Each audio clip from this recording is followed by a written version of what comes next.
thank you everyone for this time to speak with all of y'all tonight.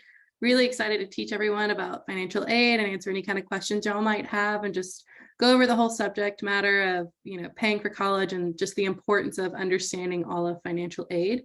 I really appreciate your time, and I'm just going to go ahead and share my screen really quickly.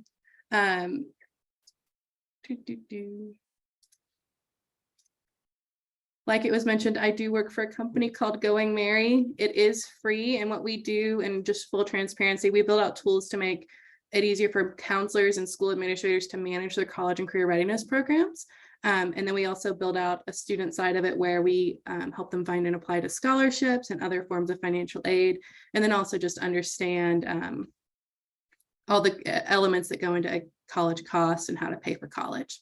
So you'll probably see our little mascot here. Her name is Go for Mary. She'll be coming along with us, but I'm going to take my Going Merry hat off and we're just going to talk about all things financial aid. I do want to just invite you, if you have a question, feel free to drop it into the chat or interrupt me. I don't mind that at all. And if you see anything, just flag me down if I miss a question. So let's just get going. So what is financial aid? I find a lot of people think of financial aid as just that Pell Grant that you get from the FAFSA, but that is not what financial aid is. It's any money that helps you pay for college. It comes from many different places, like the federal government, the state government, even your college or local organizations and private companies. And it can be scholarships or grants, work study programs, all kinds of stuff like that. But it also encompasses student loans. And so a lot of people overlook that as being a piece of financial aid, but it is. And so I kind of broke this down into examples of aid you don't have to repay, so free money, so to speak, and then examples of aid you do have to repay. Now you'll see on the examples of aid that you do have to repay, I have it broken down into federal student loans and private student loans, because those are kind of two different categories in there. And we'll go over the importance of like how these work later, but I just want to highlight that. And let me actually, my chat box has disappeared. But, oh well. Just flag me if you see a question and I miss it, okay? Yeah, we got you, Bethany, too. We'll be helping moderate. Thank you. So let's go over what the application timeline is. If you don't have a high school senior, maybe you've got a junior or a sophomore, I do want to stress the importance of talking about financial aid before senior year gets there. There's a whole lot to do, and by the time senior year rolls around, a lot of conversations need to happen, and there's a lot of things that your students need to do as well, so they can get very overwhelmed. So before senior year, you really want to talk to them about looking for and applying to scholarships. It's a really common misconception that scholarships are only for high school seniors going into their freshman year. I know on Going Merry, we actually have scholarships for students as young as 13 years old, all the way through a PhD program. So it's really important to have them looking early and often and regularly, especially that time frame in the summer before they turn a senior, so the rising senior summer. Have them looking then, because there's actually a lot of deadlines that you'll find come up then. And those scholarships can be a little bit less competitive because a lot of people overlook them. It's also really important to have conversations before senior year about all of your students' post-secondary options with apprenticeships and technical training, vocational training that they can do, and then also college, what different paths they could go down, whether it's a community college, going into a four-year university, a local school, a private school, all those kinds of good things, just letting them know what their options are so they can make a decision for themselves from a place of being informed. Next, I would just also like to highlight that it's important to talk to your student about the savings and the funding that you already have set aside for them. This really gives your student a target to shoot for. A lot of the students I talk to that get really overwhelmed with financial aid don't know what number they're shooting for. So they don't realize that their parents have money set aside for them and they've already got $6,000 from a Pell Grant. And so they go in really blind and it feels really scary and overwhelming. And they go one of two directions. They become really stressed out and burnout and they don't complete their applications because they're too freaked out by the whole process. Or they go, that's not even achievable. I'm not even going to try. I'm not going to college. We don't want them making either of those decisions. We want them to be engaged with the process. So talking to them early on about what kind of funding and planning you have done for them is really helpful. It's also really important to talk to your student and educate them about the return of their investment from their education. making sure your student, if they're going to have to rely on student loans, are thinking about what kind of income they're going to have once they graduate and how they're going to repay them, but also just the entire cost and how that gets returned to them over their lifetime too. And I will also add that it's really important before they start going and touring colleges to create a college list that is cost conscious. So before they go and fall in love with Duke or wherever they want to go, make sure you talk to them about, hey, this is the kind of budget that we can really be comfortable in and I think we can achieve. And I know these are your top schools. This one's the most expensive and this one's the least expensive. I know that's your number 2 choice, but it's the least expensive. It might be a good choice. And having that conversation before their heart is set on something, it's a really good plan. Now, if you already have a senior or you're about to have a senior, let's talk about what you need to do in senior year. Number 1 priority is the FAFSA or the MSFAA. The MSFAA is actually the state application if you don't qualify to complete the FAFSA. But if you are eligible to complete the FAFSA, if you apply to that, it qualifies for both. If you complete your FAFSA, the average student receives about $15,000 in student aid just through that application. It's not just Pell Grants. It's not just federal grant money. It's a whole slew of opportunities that get opened for them. So if you're thinking of not completing the FAFSA for your student, I really beg you to rethink that decision. And we'll talk about that a little bit more in a minute, but I just want to stress the importance of it because the FAFSA really does play into all different types of financial aid. And a lot of colleges make it required just for it to be considered for scholarships now too. So it's really super important. That application opened up on October 1st. So if you have a senior who hasn't talked to you about it, make sure you're doing that now. And I would also say that it's one of the more time sensitive things. You want to make sure you're getting that in before December in most situations. Sometimes state aid and college-based aid can kind of dry up after and once you get into the spring semester. So do it as early as possible. And if you can, go ahead and do it now. The other thing is just applying to scholarships regularly. I would not recommend just doing one big burst in March of 20 applications.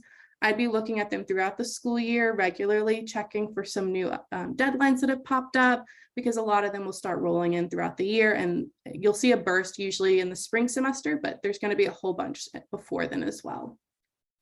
I would also suggest reaching out to your students' top choice schools and maybe getting connected with a financial aid officer there and talking to them about different tuition discounts and scholarships that the school might have. That'll help you be aware of other opportunities that your student can take advantage of. And also ask them about the appeal process if that's something you, just in case that's something you might need to. A lot of times if you get a bunch of different offer letters and you've got your top choice, you can actually go back to the school and ask them for more money just because you want a free ride and another school is offering it to you. So you can be informed about that process too. And again, just continuing to have those transparent conversations about your students' potential need for student loans and all of the financial aid that they're going to need to apply for and the different processes there. I'm gonna pause for a second just in case there was a question. Awesome.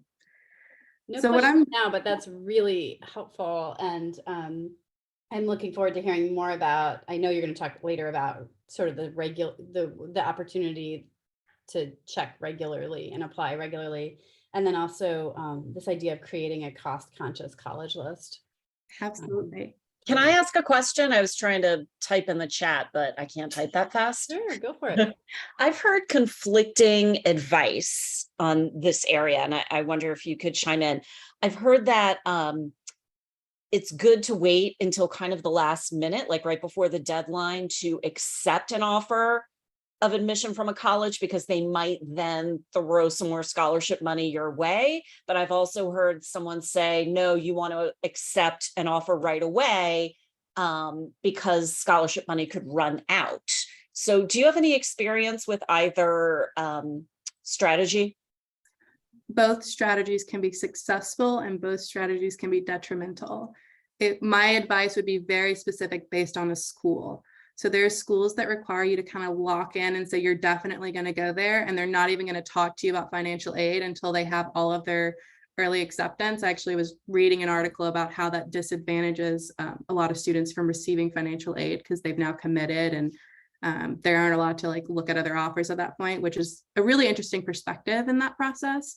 But basically you want to talk to a financial aid officer at that school and ask them what they would recommend. That would be where I would start. And if you know anyone at the school, or you know of a colleague that is familiar with the Alumni Association, asking their advice around that too. I wouldn't say that either is a tried and true method. That would be what I would say. Okay, thank you. No problem. Sorry, that was a bit of a non-answer for you. All right, I also see if you've done the FAFSA in the past for another sibling that has graduated college, do you start from scratch, or can you just log back in and update the data? You would be starting their FAFSA for that student over again. Every student has a different FAFSA. Your login credentials for your FSA ID will still be the same and everything. And if you've already made that for your younger student, same deal, but you do a FAFSA every year for every student that you have. Hope that makes sense. And just to follow up on that, Bethany, my understanding is that, so if you have multiple kids, right, once your older kid is in college, then your FAFSA for your second kid looks different, because then the government knows that you're contributing to the first kid's college education. And so that might be Correct. good thing, and that you have a lower, grammar is failing me right now, lower Yes. ability to contribute. Yeah. A lesser ability. Correct. So that can impact it too. And so that could actually lower what your EFC, or your expected family contribution, is. And by the way, at the end of this, I'll send you a glossary of terms just so that everyone can reference back to it, of like all the terminology with financial aid, because there's a lot of it. And just knowing what they are, it can be a really helpful thing for whenever you're trying to navigate this process. But yeah, having multiple students enrolled, it can definitely impact your EFC, because you can be expected to contribute less to both of their educations. There's a lot of scenarios, and if this, then things that go into that. But yeah, that is correct. All right, I also see another question. It says, I have a financial situation that is not reflected in my FAFSA. Could you talk about how you can appeal for your EFC? Is this school by school? Where would you talk about it? The financial aid office at each school. Yeah, in most situations, you would want to go to the school directly. If once you apply, you get the EFC and it doesn't quite make sense for your financial circumstances, that's a perfect opportunity to be engaging with that financial aid officer or submitting a financial aid appeal. You can write a really detailed letter explaining the circumstances. As long as that FAFSA is in, they can actually consider your appeal. So definitely, it's going to be a case-by-case situation. And if you need help with anything like that ever, just fully transparent, Going Merry actually has a tool to help you with the FAFSA and with those issues. And you can always reach out to us for some help on that too, like individually, one-on-one too. We have FAFSA experts actually right now reviewing FAFSA applications that got flagged for a possible issue based on their answers. So always reach out. Anything And again, else? it's free. Yes. I just want to put that in. Going Merry is free to users, because the way they monetize is that the patrons of the scholarships are the ones who are paying. Is that right, Bethany?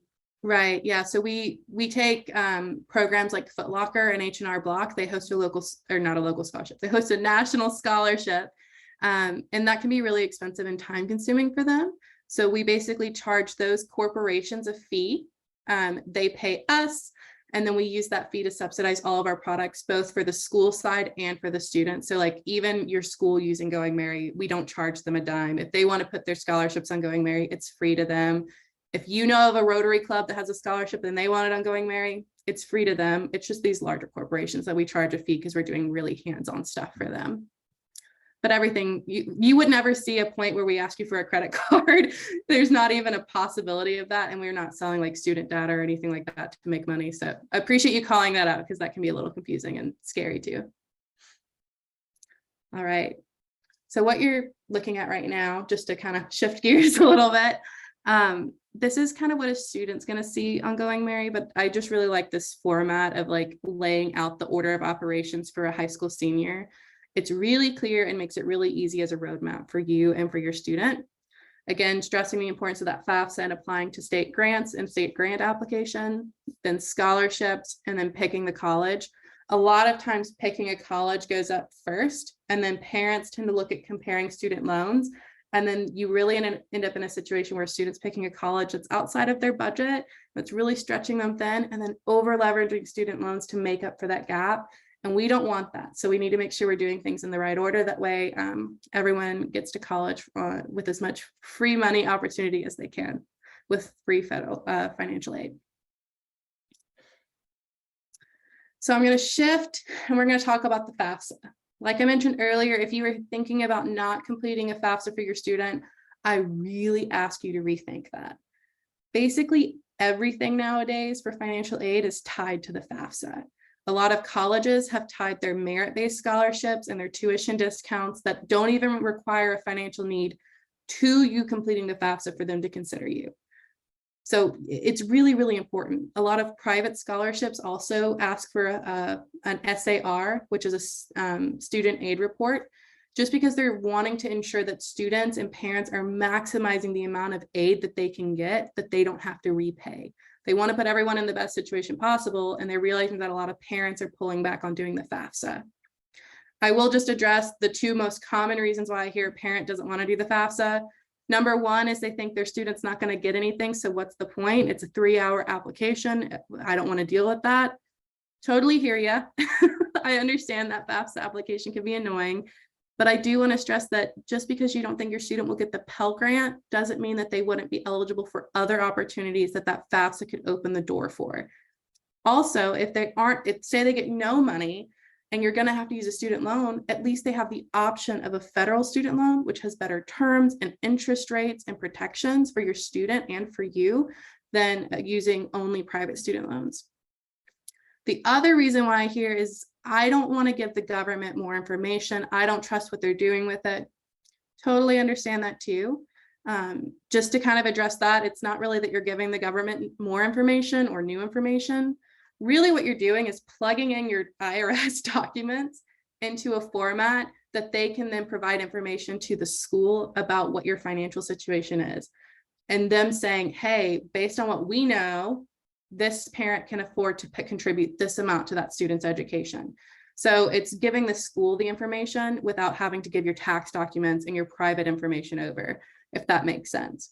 But those are the most common reasons why I hear from parents that they don't want to do it. And I hope that if you're considering not doing the FAFSA, you rethink that. If you do have a student or you're a family that doesn't qualify for the FAFSA, you do have the MSFAA as an option to you as well. So always look at that too, to make sure you're completing that application if you're not actually eligible to complete the FAFSA. If there's any questions about that, I'm happy to answer them. I'm really passionate about people doing the FAFSA, because it's one of the biggest reasons why students end up over leveraging student loans, unfortunately. Bethany, is there a link we could drop in or a way people can determine if they're eligible to complete the FAFSA? How do you know? I can pull one in and send it to you in an email. If I pull it up now, Okay. I'm going to spend a couple minutes grabbing it, but it's usually the most common reason why people don't qualify is because of their immigration status, if that makes sense. Okay, So got it. parents that are here for that reason, they can't, or their student that doesn't have a social security number, that would be a situation. And then a lot of states like Texas and California and Maryland, fortunately, have come around and said, hey, that's still not fair. We need to still take care of those kids. And they've created their own application to consider them for state aid. I see, do divorced parents submit separate FAFSAs or do they complete one? So this FAFSA is determined by the student. So the student's going to complete one application and then they'll answer all the questions about their parents. There's kind of a branch situation on the FAFSA application where it asks, are your parents divorced? And then has the student select which household. If you are in a 50-50 custody situation, your student can choose either parent and they want to choose the parent with the lowest household income. Going Mary helps you decide that, just so that you know. What you're actually seeing right now is Going Mary's version of the FAFSA. We basically TurboTaxed it, if that makes sense. We redesigned it, put it into a one question at a time format, easy to understand language and support the whole way through. But on the government side, if you are divorced and you're at a 50-50, it has to be truly 50-50, then your student can choose either parent. And I would stress the importance of choosing the parent with the lowest household income, but you'll do one application for that student. I hope that all makes sense. It's a really common mistake I see on the FAFSA, so I always like to stress it.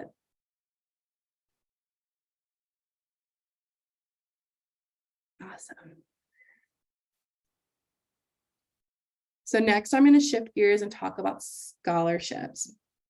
This is probably the part that you guys originally thought we were going to talk about the most, but it's just one piece of the puzzle. And I basically took the strategies I hear from counselors and from students that win a lot of money on their scholarships and put them in this format. So what are they doing? What are their strategies when they go and look at scholarships?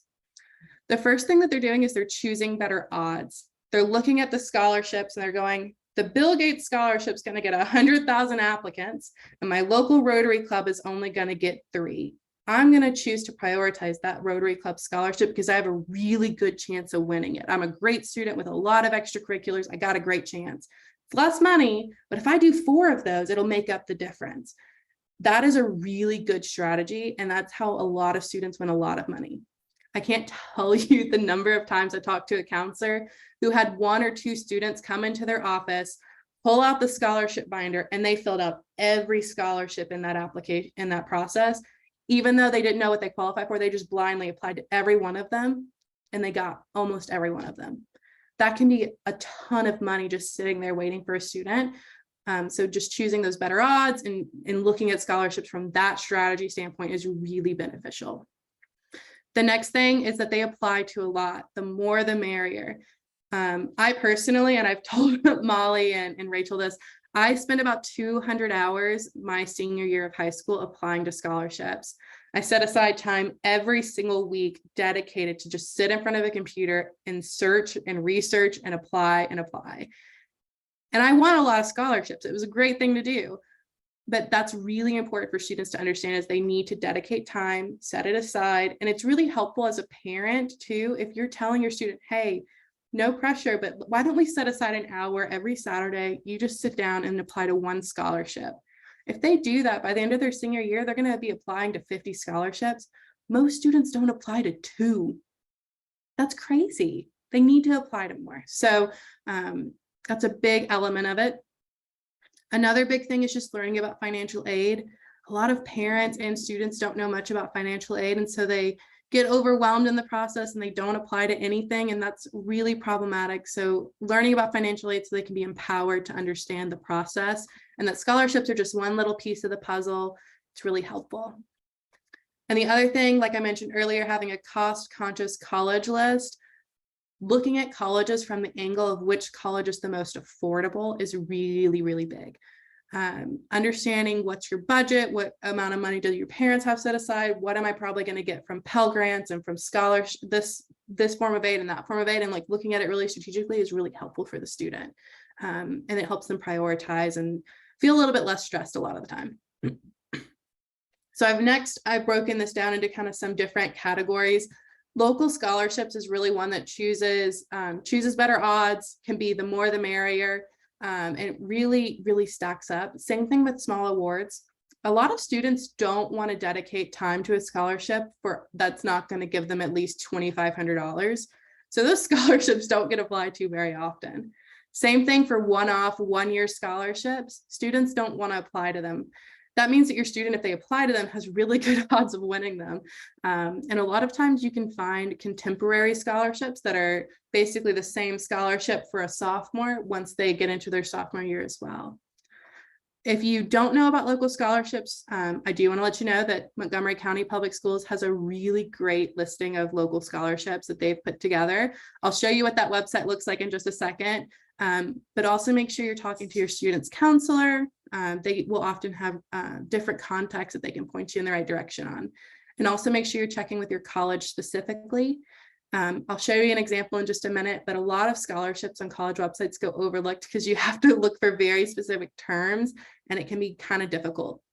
There's a few schools that do it now, but most don't put all the scholarships into one page, and so it can be really hard to find them.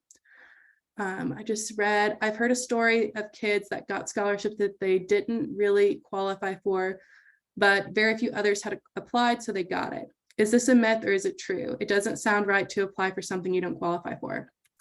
It's true, it does happen a lot.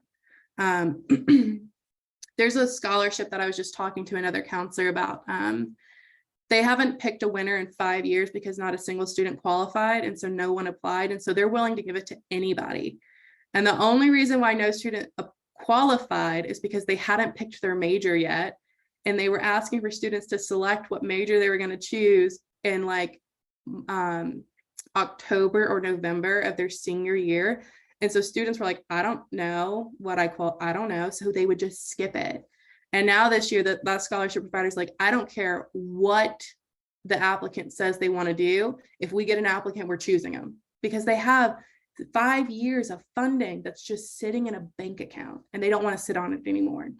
So that is not a myth. It does happen, especially with like smaller scholarships that don't get applicants, that have been sitting for a few years and not been awarded. That's definitely something that can happen, where the scholarship committee will change their mind and say, you know what, you don't technically qualify, but no one else asked us for our money, so we'll give it to you.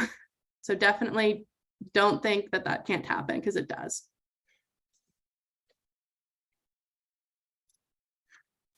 Some more scholarship strategies. A big tip I hear from counselors and from students is to get help on your essays, and that scholarships that require essays often have less competition. So spending that little bit of extra time can oftentimes pay off really big, because you can reuse those essays over and over again. A lot of them will have the same essay questions, or you can tweak them a little bit and they still work. There's also a lot of resources if you have a student that's not confident about their writing. Local colleges and universities will often hold workshops for students, especially in the fall, to teach them how to write better and to give them some tips and tricks. And we also we have a ton of resources on our website too. And we are not the only people that do this. You're going to see them all over the place, but just know that those resources are out there with tips and tricks and stuff like that. I see, do the American scholarships differentiate between US citizens and American students who have dual citizenship? That is going to depend a good bit. Some, I would think most don't, most that I've seen don't, but there is a possibility that someone might for some reason. I'm assuming, I guess I should qualify this.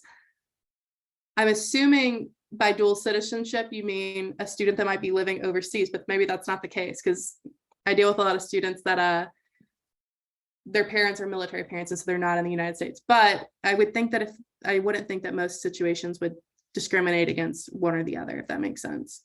But there's always a possibility that they have a really strict criteria for something. Yeah, in this area, we have a number of families who are international. And so a student might have, because they might have a parent who is from Norway and another parent who is a US citizen, then they have both of those citizenships. So I think I would guess that's where this question is coming Okay. from. But it's good to know about the students living abroad as well. Yeah, you shouldn't be impacted by it. I would be really surprised if it was a deciding factor on an application, but I have seen weirder things happen. So I'd never like to make a promise that that wouldn't happen. It shouldn't, I wouldn't think. And the way most are written is that, like, as long as you're a US citizen, and it's usually like, if they're going to have a criteria of like where you reside, it's going to be must reside in Montgomery County. That's kind of where they're coming from, less about like, are you a US citizen specifically, if that makes sense. So the next thing I want to highlight is just starting early. Again, just want to really stress the big point that if you have an underclassman, they really need to be starting the process now. Once they're in senior year, there's a whole lot thrown at them and they are very overwhelmed a lot of the times, and applying for financial aid can get pushed onto the back burner. Unfortunately, that does happen in a lot of cases. I talk to counselors all the time that are saying, how do I get my students to engage with this process more? And the reality is they're overwhelmed, and they're about to make some really big life choices, and they're about to go out on their own. They've got extracurriculars with responsibilities. They've got leadership opportunities. They're probably working part-time. They're drowning in everything that they're doing. So give them a break, but do remind them that they need to start this process early. And the earlier they start, hopefully the less stress they feel with the pressure. The FAFSA, getting that in as soon as possible. Again, it did open up on October 1st, so get that submitted as soon as you can. Make sure your underclassmen are looking at scholarships as much as possible. And I would really like to highlight just talking to your student about the budget as soon as possible. A lot of parents kind of wait until the last minute to talk to their student about that. And that can be a really big point of contention where the student's like dreaming of going to this one school that's way outside of the range that they can afford, but they don't know. And then they fall in love, and then the parent feels bad. And so they let them go anyway. And the student's paying a lot in student loan debt. So really important to have those conversations, because it also gives your student a target to shoot for based on whatever school they're looking at. And I would also like to just highlight that you should keep going. There are so many scholarships once you get into your sophomore, junior, senior year, all the way through PhD programs. So always be looking for financial aid. I was actually just talking to a counselor yesterday who has decided to go back to get her PhD program. And it was because she had talked to me and I was like, oh yeah, we have tons of scholarships for PhDs. Go look, there's options out there. And she went and found 8 and applied to them in like 10 minutes. And I was like, yes, that's amazing. So always encourage your student that there's still more out there. Start how early? In junior year, do you apply for the FAFSA? In senior year, can you search for scholarships before the FAFSA? Lots of questions. How early? Going Merry, our platform, allows you to be on here as young as 13 years old. I would say at least by sophomore year, conversations need to be happening with you and your student. In junior year, they really need to be making sure that they've applied to at least some scholarships and they understand what they're going into. I would say junior year would be the latest. I would encourage students to wait to apply to scholarships. We have a lot of scholarships for like 9th, 10th grade. So I would have them look as early as you'd like to have them look and check for them. Do you apply for the FAFSA in senior year? That is when your student will apply for the FAFSA the first time. They will renew it every year until they graduate as well, just so that you're aware. And can you search for scholarships before the FAFSA? Absolutely. The scholarships designed for underclassmen don't require the FAFSA because they understand that doesn't make a lick of sense. So yes, you can. And a lot of times scholarships that have fall due dates won't require an SAR or a student aid report from the FAFSA. You're more likely to see that in the spring semester with scholarships. So yeah, I would say, don't think that just because you haven't done the FAFSA, you can't be applying. Always be applying to scholarships. ABA, always be applying. Yeah, I realized I was saying that. I hear you, Bethany. I got one question. Are most scholarships bound by household income caps?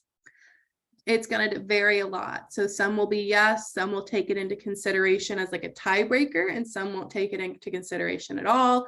So it's going to depend on the scholarship. Most of them will be very transparent if they're considering financial need though. So I would say a lot of scholarships, especially at the school level, sometimes will say, hey, we're requiring a financial aid report, but we're not considering it as the sole decision maker. Financial need is not the first deciding factor into our selection. Other ones will be a little bit more vague and say, we want the financial aid report. Financial aid may be considered, and it'll be more vague like that. So it'll just depend. I hate those answers, by the way. They're not very helpful. All right, see another question. Do students always take on the whole scholarship search and application process themselves? I'm not sure what you mean by that. Let me see. I, the parent, anticipate doing a lot of it with my kid writing the necessary essays. I'm paying for college, so I tend to take on most, but not all of the burden with the scholarship search. I see. As a parent, technically, you cannot complete scholarship applications for your student. I know a lot of parents do. I'm not going to pretend like it doesn't happen, but technically you're not supposed to. I get the want to do that, and that is extremely common, but technically your students should be involved in the process and doing the applications themselves. But I hear you. I understand. I can't, in my position, tell you that that is something you're supposed to do, though, if that makes sense. A lot of students, unfortunately, are very overwhelmed and they don't partake in the process hardly at all. I think the average number of scholarships completed on most scholarship websites, or like for most students, is like 2, which is really sad. On Going Merry, we see students complete 8 times as many scholarships as if they don't use Going Merry. So that's really amazing. And I'm really proud of that.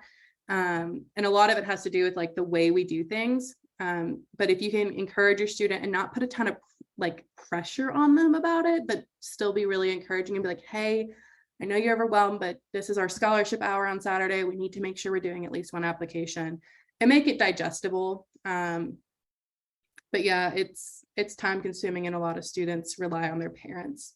I will say my husband personally did not apply to a single scholarship, and his mom applied to one for him and he won it. And so now I'm like, what are you doing? Why did you do that? I hope that all makes sense. Well, it really reinforces your argument about starting early, because I have a junior, but my friends who have seniors, I see the crunch that it is right now, and that's the last thing on their minds, right? So really starting in the spring of junior year makes more sense when you think about that. Absolutely. And I totally get it. Parents are financially invested in this decision. They're paying for it. So they feel like they need to make sure they're lowering their own costs too. So I totally get it. But yeah, if you can start as early as possible, hopefully take some of the pressure off of your student, and then also give them a format that's kind of structured but low pressure, would probably be really helpful for them too. You're not going to get a lot of students that just dedicate themselves to hours on the weekend of looking for scholarships. That's not super common. Do kids fill out the FAFSA on the Going Merry site? Are there any disadvantages of doing it that way as opposed to the official website? They can. It's an option afforded to you if you would like to do that. It's going to be an easier format. And we usually see people complete it in about 20 to 30 minutes versus an average of about 3 hours in the government form. You're not going to be disadvantaged in any way. It doesn't impact anything. The way it works, and talking to you like you're a counselor and explaining this so that you can talk to your students is kind of where my brain is right now. But the way it works is we basically reformatted it. We reskinned the application to make it easier to understand. You fill it all in. Once you hit submit on Going Merry, it pushes everything onto the government site the same way that TurboTax does with your taxes to the IRS. It's the same format. It pushes it straight over. It doesn't live with us after that. You sign into your studentaid.gov account and it's all good. It's all there and you're done. It's not going to disadvantage your student in any way. You don't have to do it that way. I think it's way easier, and it's free to you. And you also get support from us along the way.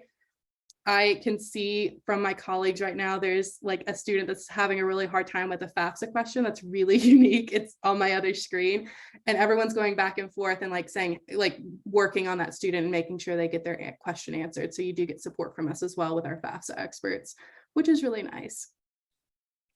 And the way our platform is laid out, we basically designed it to be less likely to allow you to make an error. So there's some errors we can't check for. We don't know your social security number. We can't tell you that you got it wrong, but we can look at something and go see different scenarios. Like the government site for the last couple of years has had an error where you could put your AGI and your income tax numbers as the same. We know that's not possible, and it will really cause an automatic rejection or verification. So we don't allow that to go through on our platform. So we're constantly looking for errors like that we can prevent you from making, if that makes sense. I know that's a lot of information. All right. So right here, this column is just use magic. We call our sorting system magic. It's where we put the scholarship you qualify for the most at the top. So your best chance of winning, you match it 100%. And the next upcoming due date, we use those two logics to push those to the top for the student to find them. That's what we call it. We are not a search engine, just in full transparency. We match the student to the scholarship. So when a student logs in, they're going to see, congratulations, you're matched to 256 scholarships worth $1.5 million. Here they are. And so if they're seeing them, we've vetted them with a real person. We know that they're all legitimate scholarships and they qualify for the scholarship, so they can just apply to it and keep going. So we try and remove those roadblocks that cause students to kind of falter and not complete applications, which is why we see students complete a lot more on our platform. This is not the only option for them though, and I'm going to talk about that in just a minute. I'm going to kind of backtrack and talk about the Montgomery County Public School website, because y'all do have a really great resource here, and I want to make sure you can find it. All you have to do is search MCPS scholarships, and it's going to pull up right for you. There's due dates and deadlines rolling through, and they're going to update throughout the school year. Most of these are local scholarships. You are going to see some big ticket scholarships on there for like the Bill and Melinda Gates Scholarship, the Coca-Cola Scholarship, but a lot of these are going to be local for just your students. So your students have a really good chance of winning them. So I would say if you as a parent can monitor this and flag it to your student, definitely do that, or have your student doing that themselves. The next thing I want to show you is just an example case here of what you have to do when you're looking at scholarships on a college's website. Unfortunately, most of them don't put it all in one place, which is really annoying for everybody involved. They're going to be spread across the different departments and the different schools and the different programs. So you might have to search for something really specific, like the University of Alabama business program scholarship for XYZ criteria, or knowing the name of what it's called. You're going to have to be really specific in a lot of cases. With this specific situation, I know how to find the first generation scholarships at UA, but you have to search first generation. You can't search any other term to be able to pull them up in a lot of situations. So make sure you know some kind of keywords to look out for that kind of apply to your student, that are going to be on school websites for you to kind of find those and identify those scholarships. Oh, thank you so much for dropping that link. I should have probably pulled that up. No worries. So I have a question about, do you find that schools that give these kinds of scholarships that you have on your screen right now, is your understanding that private colleges and universities have a similar listing? Is it generally more concentrated in state schools? Is there anything to be aware of in the type of school and scholarships? I don't think there's any really rules that you can live by with that. I will say private schools oftentimes have fewer students and deeper purses to pull from. And so they are going to offer probably more scholarships through them, because they also recognize their students might not qualify for financial aid because their school is so expensive. And so those students probably aren't going to select them as their top choice in a lot of cases. But there's no real hard and fast rules on that one. It'll just be checking with that school. Definitely engage with a financial aid officer when you're trying to do this, and see if they might be able to give you any kind of point you in the right direction on that situation too. At the target school that you're applying to? Correct, yeah. So you would say cold email them and say, hey, I'm so-and-so JoJo applicant. Can you point me to any financial aid opportunities? Yeah, it's not going to hurt. They might be slow. A lot of financial aid offices might take a couple weeks to get back to you, but a lot of times they will answer and have some suggestions if they can. You could also reach out to your counselor at your school. A lot of times they know all of the kind of points of contact at their schools that are around them, and they might be able to say, hey, I have a student. Can you connect with them and have a conversation with them, just helping them, guide them through the process. They need a little extra help. A lot of times the counselor might know a contact that they can point you in the right direction of someone. Great. I have one more question. Just in terms of something that I think this is a myth I made up in my own head, but something, and I think it comes from my own experience of being from the Midwest and having gone to college on the East Coast, where there were not that many people from my state, Iowa. And I'm just curious if geographical diversity increases the odds of getting financial aid or scholarships, if you're from here and you're applying to college in Alaska or Washington State, that kind of thing. Possibly. And in some cases you might be excluded. Like Georgia has the Hope Scholarship that no one who's not a Georgia resident can receive. So all the students coming down from up north, they have a really big influx this year of northeastern students coming down to their college. None of them are eligible for that. And that's a full ride scholarship for just Georgia residents. So some cases, yes, some cases, no. There oftentimes will be slightly more niche situations for you. So it's very possible that they might have one. But then the question I would ask instead is the amount of opportunity from scholarships offered going to offset the increase in costs from like out-of-state tuition? That would be the balance I would search for, rather than just, is there more opportunity? Possibly, but where's the balance? Does it offset? Is it equal? Does it make sense logically?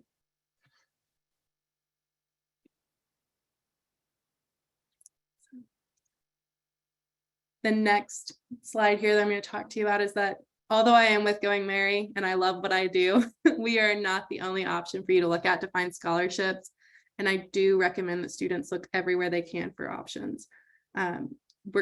we have the largest database of scholarships in the country. Every one of them is vetted. We do things really differently, but there are really good resources out there as well with FastWeb and scholarships.com, Chegg, Big Future, all that kind of good stuff.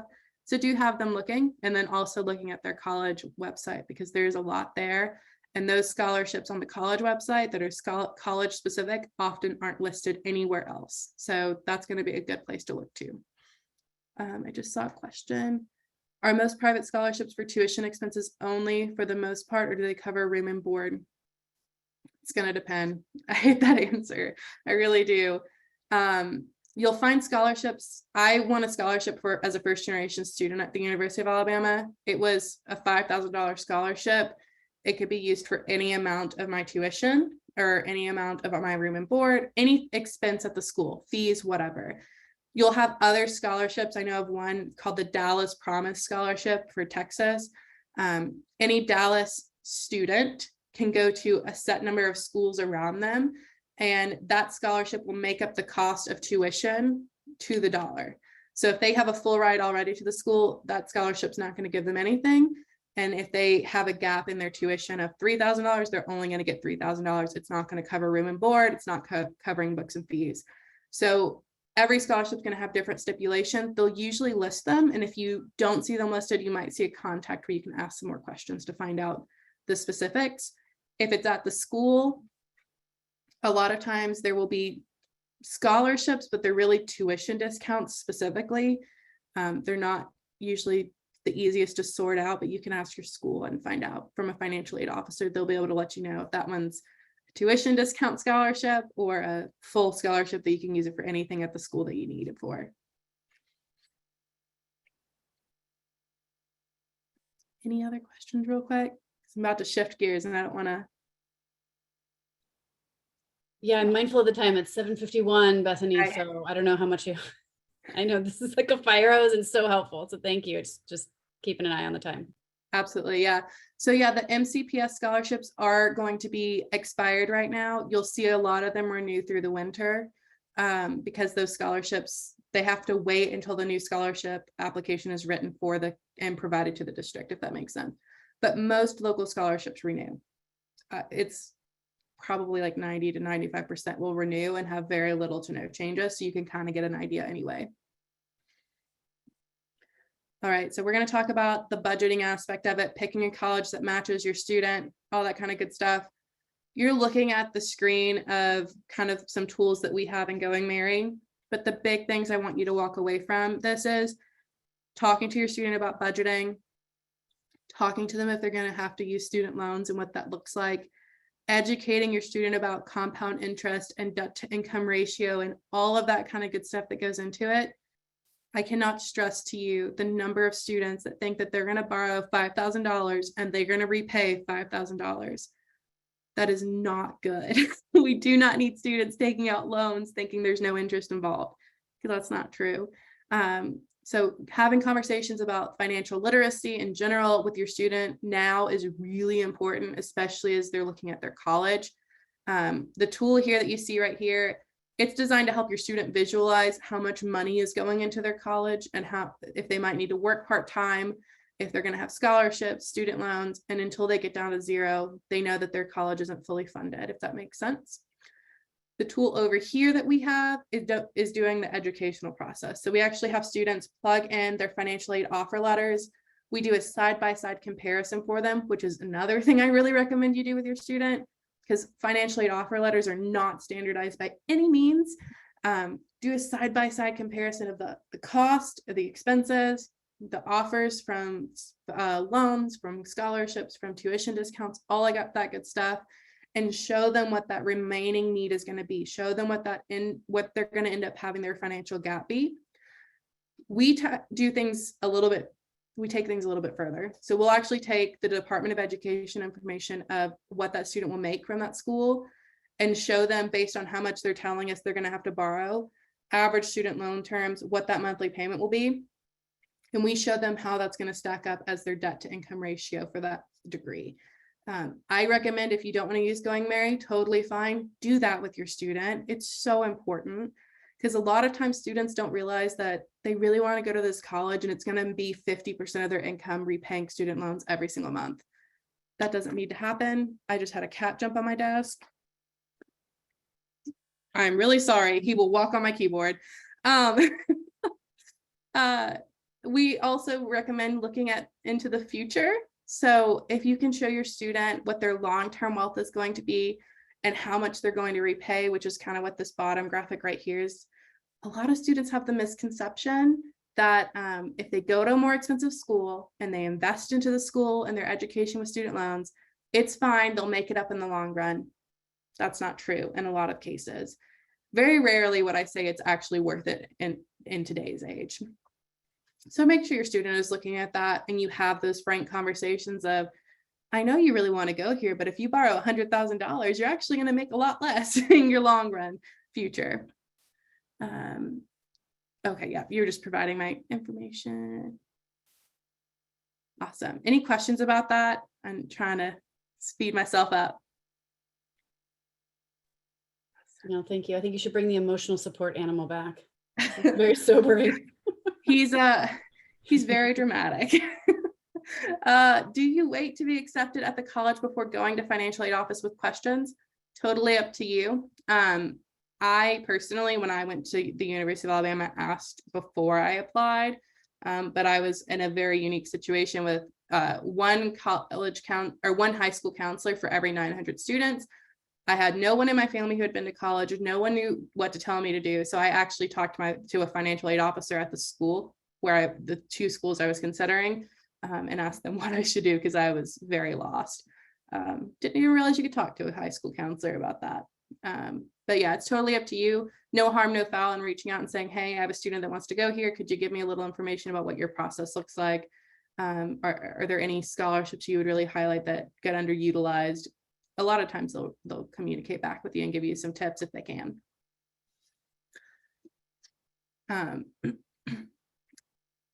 Awesome. Okay, I'm going to talk about appealing for more because I know a lot of people don't know you can do this.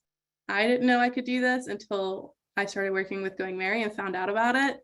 But you can actually ask your college for more money. And it doesn't even have to be because you need more money because your financial circumstances change. You can just ask for more money because that's your favorite school and this other school offered you a full ride. And if they gave you $2,000 more, you could go there for a full ride. Most people don't realize you can do that. You can negotiate a little bit. The one caveat to that is if you haven't done your FAFSA, most schools do not allow you to be considered for that appeal process. So to have that negotiating power, you do have to have your FAFSA for most schools. Some of them you don't, but you would want to ask before you decide not to do the FAFSA if you're going to kind of rest on that. Just a couple of examples of what you can ask for is just if your financial circumstances changed. That's just your favorite school and you got another best offer from another school, whatever it is. The big caveat here too is that you don't really want to appeal to a bunch of schools if you're going to do this. Pick your favorite school and appeal to one, maybe two, but really you want to do it with your top choice and see if they'll give you more aid just because that's your favorite school for XYZ reasons, your family went there, whatever. A lot of times they can't consider it. We do have a template on Going Merry if you want to look at it to give you some points and tips and tricks on that. So we do have one there, but you can also look them up online if you need some help with that too. And now I'm going to get into the subject that no one likes. I understand, but student loans. The big thing about student loans is going into it eyes wide open and fully educated on what they are and what they look like and what the different options are. Unfortunately, a lot of students and parents don't go into it eyes wide open and they end up in an upside down bad situation for their students' financial future. I will also stress, because I find a lot of students unfortunately get really discouraged if they think they need to take out even $1 student loans. They're like, well, that's not even an option. I can't go to college. Don't feel shame if you need to take out a student loan. The cost of college is going through the roof and the amount of federal and state aid isn't keeping pace with it. So the reality is a lot of students have to take out student loans and that's the only way they're going to go to school. Do consider other options, look for lower cost options, find other financial aid wherever you can, but don't feel shame if you need a student loan. There are different categories, and I'm just going to briefly touch on them. Federal subsidized, federal unsubsidized, and plus loans. You can only get those if you apply to the FAFSA. Subsidized and unsubsidized, your student can get without a guarantor. The subsidized loan, you do not have to repay in college, and there is no interest accrued while they are in school, and you don't have to repay it in the time. Federal unsubsidized, interest will accrue, but they do not have to repay while still enrolled. I lost my train of thought. I'm so sorry, but they don't have to repay it while they're in school. The interest will accrue, but you do have a lower interest rate than most private student loans still. They also don't need a guarantor or anything like that. Plus loans are going to be more like a standard loan where they need a guarantor. There's a credit check, there's an origination fee. You're going to have to repay while you're in school, right after the funds are dispersed, all that kind of good stuff. But you're going to usually see federal loan protections. So with COVID happening, this loan freezing that happened for student loans, that was only applicable to federal loans. So those kinds of protections, and then also better interest rates and all that kind of stuff is going to be still apply to those plus loans. Private loans, little different. There's a bunch of different rules and interest rates, different companies with different ethics. The repayment terms are going to vary a lot. I can't really give you specifics on student loans. They're going to be specific to you when it comes to private loans. So definitely do your research and find a company that you're comfortable dealing with for the next 10 or 15 years while your student's repaying their loans. You will have to co-sign for them if they're a high school senior because they don't have the credit to pull it on their own. But do research, find a company that you're comfortable working with, find a good interest rate, and find terms that you're happy with. Any questions about that?